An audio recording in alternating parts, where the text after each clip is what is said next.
সালাতে দোয়া কবুল হয়। সালাতে দোয়া কবুলের তিন জায়গা। একটা হচ্ছে তাকবীরে তাহরিমার পরে আমরা সানা পড়ি না, আমরা তো একটা পড়ি। আল্লাহর হাবিব সুন্নাহ এবং নফল নামাজে আরো পড়তেন সানা, ওই দোয়া কবুল হয়। দুই নম্বর জায়গা সালাতে সেজদায় পড়ে দোয়া করলে কবুল হয়। আকরাবু মা ইয়াকুনুল আবদু মির রাব্বিহি ওয়া হুয়া সাজিদ ফাকসিরু ফীহি দুআ।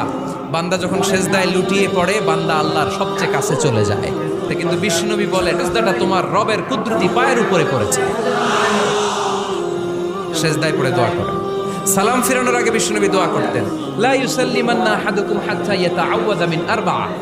আল্লাহর হাবিব বললেন, চার জিনিস থেকে পানাহ না আছে আমার কোন উম্মত যেন সালাম না ফিরায়। তারা যেন পড়ে, আল্লাহুম্মা ইন্নী আউযু বিকা মিন আযাবিল কবর, আউযু বিকা মিন আযাবি জাহান্নাম, আউযু বিকা মিন ফিতনাতিল মাহইয়া ওয়াল মামাত, আউযু বিকা মিন ফিতনাতিল মাসিহিদ দাজ্জাল। আল্লাহ কবরের আযাব থেকে বাঁচাও, আল্লাহ জাহান্নামের আগুন থেকে বাঁচাও, আল্লাহ জীবন